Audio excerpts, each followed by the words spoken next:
Remember the gas lines of the 1970s, the fear of running out of fuel? That shadow of uncertainty is back.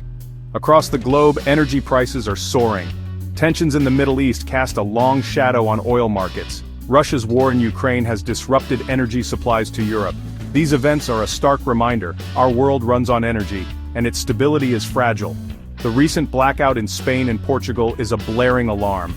On April 28, 2025, the lights went out for millions. Trains stopped, businesses closed, and homes went dark. The cause? A complex mix of factors including Europe's dependence on interconnected power grids and, critically, its reliance on fossil fuels. The blackout exposed a vulnerability that many thought was a relic of the past. The Iberian Peninsula, home to Spain and Portugal, is like an island when it comes to energy. It lacks sufficient connections to the rest of Europe's power grid. This energy island status makes it vulnerable. When the blackout hit, it exposed the limitations of this isolation. Spain, despite its investments in renewable energy, couldn't easily draw power from its neighbors. The blackout was a harsh lesson in the importance of energy security and interconnectedness. The situation in Spain and Portugal is a microcosm of a global challenge. The world is heavily reliant on a complex and interconnected energy system. Disruptions in one part of the system can quickly cascade, impacting countries far beyond the initial problem. The blackout served as a stark reminder that energy security is not just about having enough energy, but also about having a resilient and diversified energy infrastructure.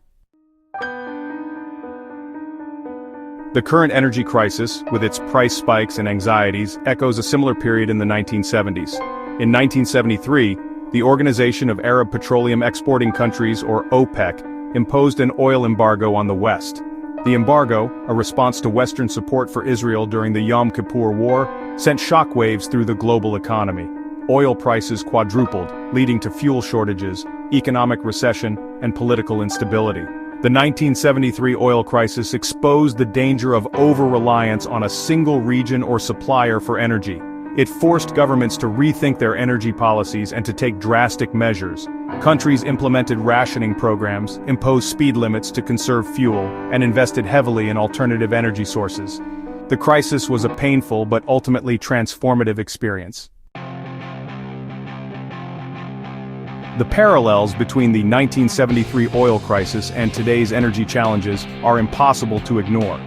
Both eras highlight the vulnerability that arises from dependence on a limited number of energy suppliers. Both demonstrate the interconnectedness of the global energy system and the speed with which disruptions can spread. And both underscore the economic and social costs of energy insecurity. The question is, have we learned from the past? The 1973 crisis spurred innovations like strategic petroleum reserves and investments in renewable energy. But are these measures enough to meet the challenges of the 21st century? The recent blackout in Spain and Portugal suggests that we still have much to do.